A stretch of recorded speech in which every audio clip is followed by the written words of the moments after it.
শেষ ট্রেন ধরব বলে একরকম ছুটতে ছুটতে স্টেশনে পৌঁছে দেখি নীল বর্ণ আলোর সংকেত। হতাশার মতন হঠাৎ দারুণ হুইসেল দিয়ে গাড়ি ছেড়ে দিয়েছে। যাদের সাথে শহরে যাওয়ার কথা ছিল তাদের উৎকণ্ঠিত মুখ জানালায় উড় হয়ে আমাকে দেখছে, হাত নেড়ে সান্ত্বনা দিচ্ছে। আসার সময় আব্বা তাড়া দিয়েছিলেন, গোছাতে গোছাতেই তোর সময় বয়ে যাবে, তুই আবার গাড়ি পাবি। আম্মা বলেছিলেন, আজ রাত না হয় বই নিয়েই বসে থাক, কত রাত তো অমনি থাকিস। আমার ঘুম পেল, এক নিঃস্বপ্ন নিদ্রায় আমি নিহত হয়ে থাকলাম।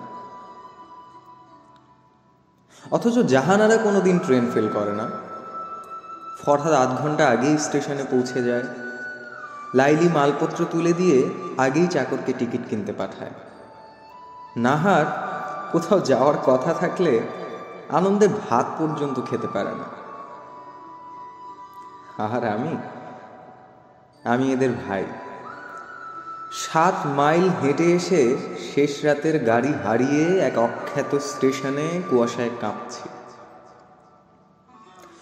কুয়াশার সাদা পর্দা দোলাতে দোলাতে আবার আমি ঘরে ফিরব।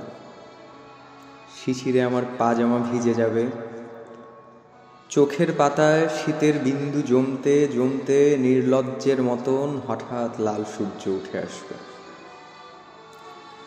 পরাজিতের মতো আমার মুখের ওপর রোদ নামলে সামনে দেখব পরিচিত নদী, ছড়ানো ছিটানো ঘরবাড়ি, গ্রাম, জলার দিকে বকের ঝাঁক উড়ে যাচ্ছে। তারপর দারুণ ভয়ের মতো ভেসে উঠবে আমাদের আটচালা, কলার ছোট্ট বাগান। দীর্ঘ পাতাগুলো না না করে কাঁপছে। বৈঠকখানা থেকে আব্বা একবার আমাকে দেখে নিয়ে মুখ নিচু করে পড়তে থাকবেন, فَبِأَيِّ آلَاءِ رَبِّكُمَا تُكَذِّبَانِ।